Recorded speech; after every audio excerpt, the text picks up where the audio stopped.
골절제를 최소화하는 게 허리의 안정성이 가장 중요합니다.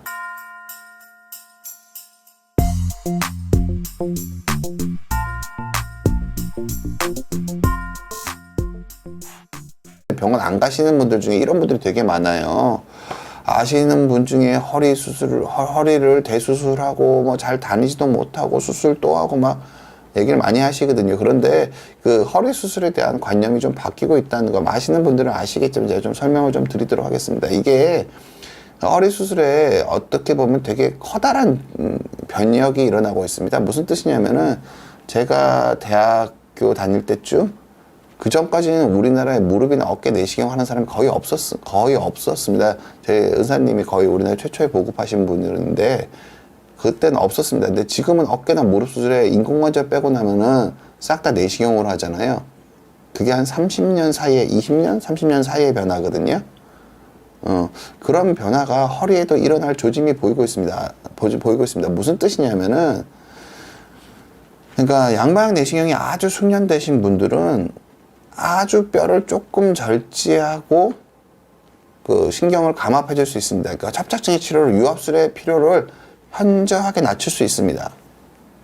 이게 무슨 뜻이냐면은요, 뭐 이게 그러니까 숙련되라는 말씀을 붙여서 죄송한데 뭐 그건 좀 이유가 있으면 다시 설명을 드리겠지만,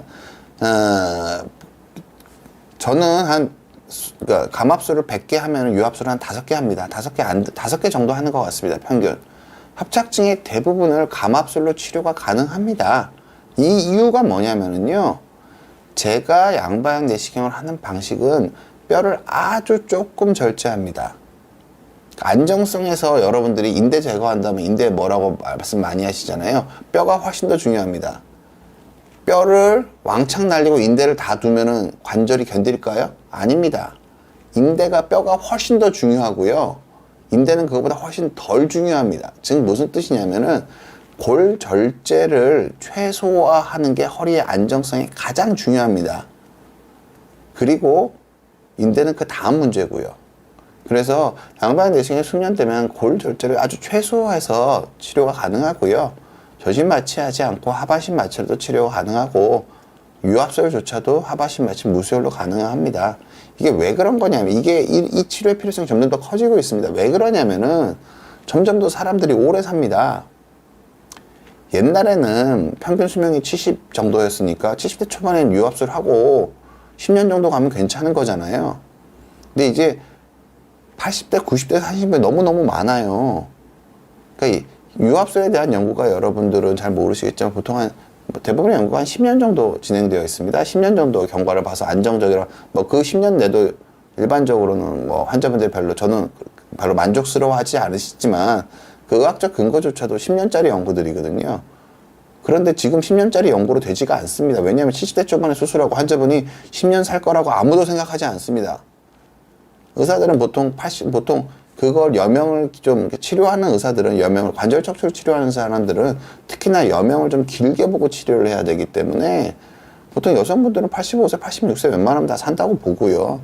남자분들도 80대 초반까지는 거의 대부분 산다고 예측을 합니다. 그런데 그렇게 오래 사는 시대에 60대쯤 유압을 해놓으면 20년 써야 되는데 한마디를 유압해놓고 20년 쓰면은 옛날에 생각했던 것보다 유압술이 더 나쁜 결과를 가져올 가능성이 커진다고 생각을 합니다. 원래도 이 초고령화 시대가 오기 전에도 원래 교과서적으로 협착증은 유압술을 고집할 이유가 없다란 연구들이 정설에 가깝습니다. 의사가 능력만 된다면 감압술로 치료하는 게 더 좋다. 권할만하다. 결과가 비슷하다고 했으면 감압술로 하라는 얘기입니다. 무슨 뜻이냐면은 유압은 전신 마취하고 피 왕창 내고 수혈하는 건데 정형외과적 결과만 비교한 거거든요. 감압술은 수술 시간도 짧고 피도 안 나고 몸에 부담도 적은데 그 두 개의 치료가 결과가 비슷하다고 얘기한 게 무슨 뜻이냐면은요. 감압을 하라는 뜻이거든요. 유압하지 말고. 원래 이 초고령화 시대가 오기 전에도 의사가 능력이 된다면입니다. 보통 감압술이 되게 어렵습니다, 여러분들. 여러분들은 피 많이 나니까 유압이 더 어려운 것 같잖아요. 몸에 더 부담이 되니까. 일반적으로, 절대적인 비교는 어렵지만 일반적인 평가로는 감압술이 더 손을 많이 타고 더 어려운 치료입니다. 유압술보다. 저는 그렇게 그러니까 일반적인 평가가 맞습니다, 이게. 어찌됐든. 그래서 이 초고령화 시대가 되면은 여러분들이 감압술을 조금 더 많이 하시는 게 노후가 좀 더 안전하실 가능성이 큽니다. 그리고 이게 초고령화 사회 되면서 오히려 되게 연세가 많으신 나이에 수술하신 경우도 많이 늘었기 때문에 더더욱 몸에 덜 부담이 되는 방식으로 수술하는 방식을 채택하시는 게 치료가 앞으로 점점 더 각광받을 겁니다. 앞으로. 지금 현재보다 5년 후, 10년 후에 훨씬 더 이런 욕구가 커질 겁니다. 이게 정확히 말하면 양방 내시경이 제가 오늘 제대로 한번 설명드리겠어요. 왜 개방성 수술이 유압을 많이 필요로 하게 되는지. 근데 여러분들 한 가지 말씀드리면은요. 유압을 열어서 유압하시는 분들한테 가가지고 감압술하면 왜 오래 못 쓰냐고 물어보면은 감압술하면 오래 못 쓴다고 그럽니다. 왜 그러냐면 그분은 자기가 하는 방식을 전제로 감압술에 대한 답을 하는 겁니다. 무슨 뜻이냐면은 양방 내시경을 하는 사람들의 수준도 되게 그러니까 무슨 뜻이냐면 자기도 본인도 감압술을 하실 수 있으세요. 근데 자기가 하는 치료 기준에서의 감압술을 했을 때 예상되는 결과를 얘기를 하는 겁니다. 이게 무슨 뜻이냐면은 양방 내시경이랑 여러 사람 유압술에 뼈를 절제하는 양은 그러니까 수년되신 분들은 양 자체가 완전히 다릅니다. 이게 무슨 뜻이냐면은 제가 말씀을 드릴게요. 그림 보시면 이 노란 부분 있잖아요. 보통 이거보다 원래 이 밑으로 사선으로 들어가서 하는 방법도 있고 이쪽으로 들어가서 하는 방법도 있는데 옆으로 들어가는 방법을 했을 때는 뼈를 보통 이 정도 치고 들어가야 안쪽을 다 감압이 다 가능해요. 열어서 수술하면은. 근데 뼈를 이렇게 많이 쳐야 되거든요. 그럼 이러면 뼈를 제가 아까 말씀드린 신경이 제일 중요하고 그다음에 뼈라고 그랬죠. 안정성이 중요한 건 뼈가 훨씬 더 중요합니다. 인대보다 뼈가 훨씬 더 중요해요. 여러분들은 인대가 뼈를 잡는 거니까 인대가 더 중요할 것 같잖아요. 아니에요. 뼈가 훨씬 더 중요합니다. 뼈를 잡아주는 게 인대이기 때문에 뼈를 많이 치면 허리가 흔들릴 가능성이 훨씬 더 커지는 겁니다. 그래서 뼈를 이 정도로 치기 때문에 흔들릴 가능성이 커지는 겁니다. 열어서 수술하는 건 뼈를 어느 정도 한계 이상 적게 치고 수술이 불가능합니다. 왜냐하면 안에 들어가서 보는 수술이 아니기 때문에 그렇습니다. 제가 다시 한 번 더 말씀드리겠지만 그리고 지희소리님 반갑습니다. 예. 그리고 숙련된 양방 내시경이 유압이 필요하지 않은 이유는 이겁니다. 실질적으로 제가 CT를 여러 번 방송에서 보여드렸지만 실질적으로 뒤에서 봤을 때는 뼈를 요 정도 절제하고 감압을 다 합니다.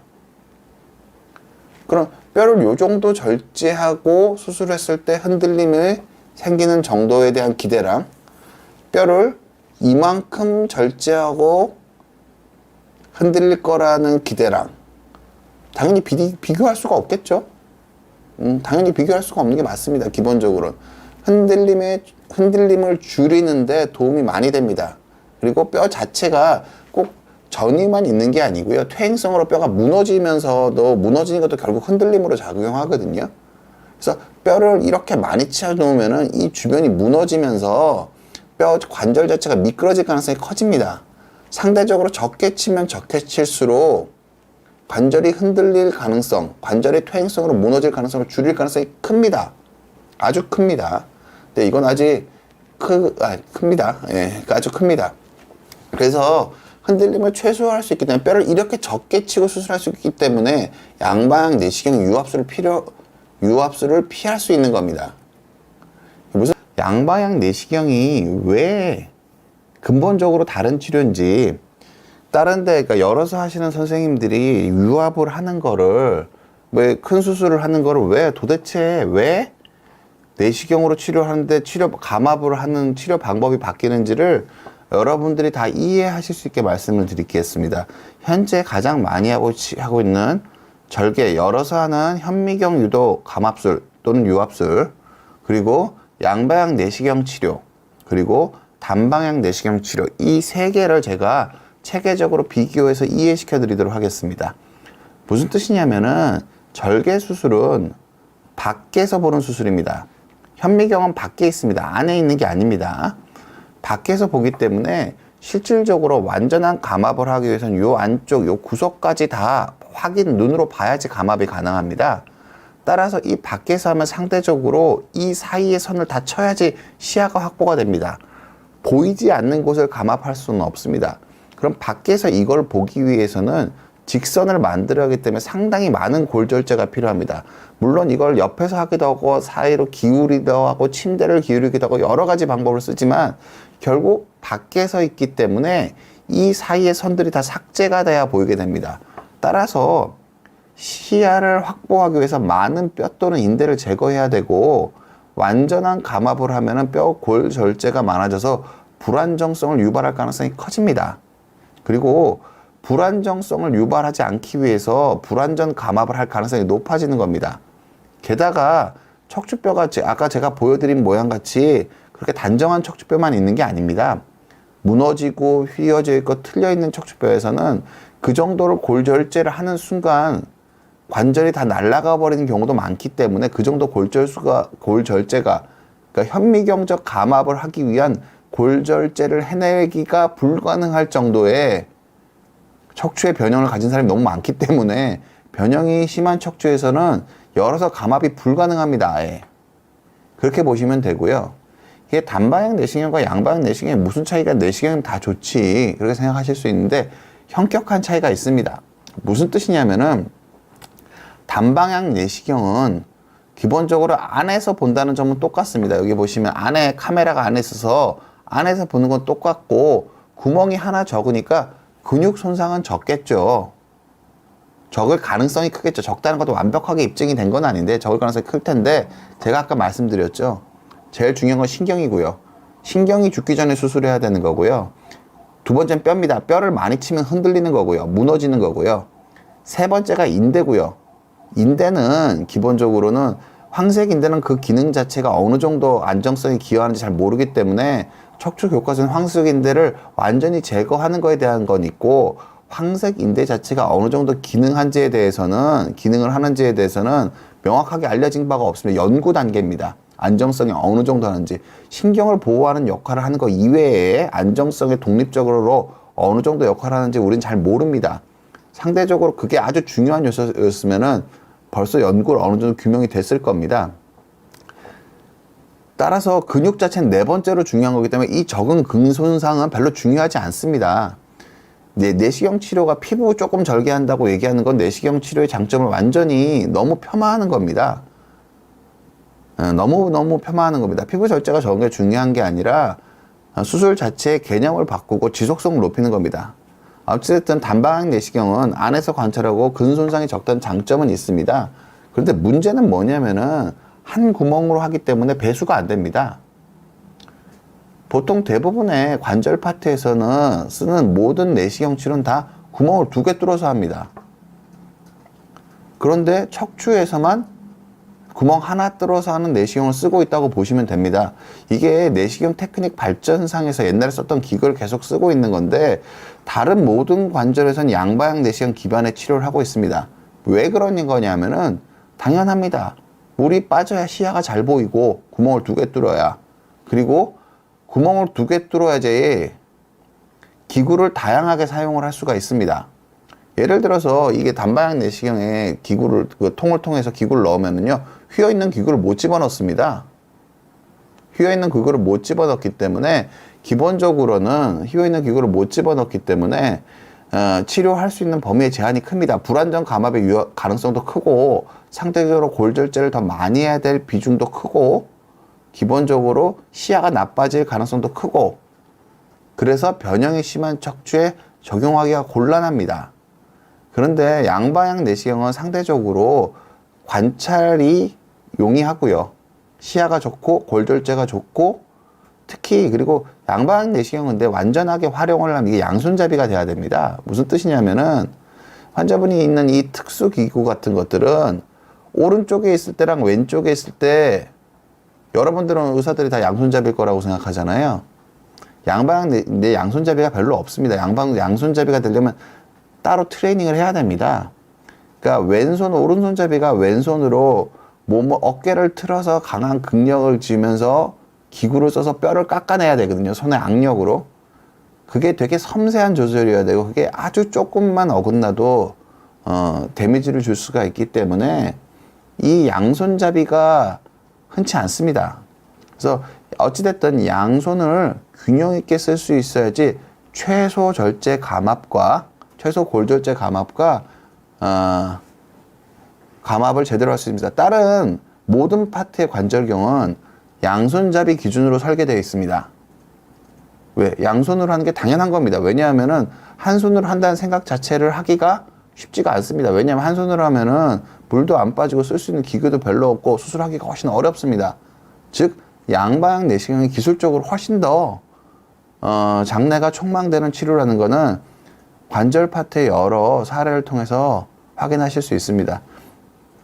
일단 그런데 제가 여러분들 드리는 말이 뭐 대굴대굴님이 질문 주셨는데 양방향 내시경 감압수 후유증이 있답니다. 후유증은 많습니다. 근데 기술적으로 더 나은 그러니까 모든 치료에는 후유증이 있습니다. 그렇기 때문에 이거를 요런 것들은 전체적으로 그 맥락을 이해하시는 쪽으로 활용을 하셨으면 좋겠고요. 양방향 내시경도 숙련도에 따라 다릅니다. 제가 말씀드리자면 제가 요번 주에 3마디 감압을 1시간 안에 끝냈거든요. 제가 처음에 할 때 한마디 감압 2시간에서 3시간 걸린 경우가 허다했습니다. 이게 치료의 숙련도에 따른 차이가 너무너무 크고 그 과정에서 일으킬 수 있는 일들도 되게 차이가 많기 때문에 그리고 감압술이 유압술보다 정말 되게 섬세하고 어려운 치료입니다. 다음을 보면은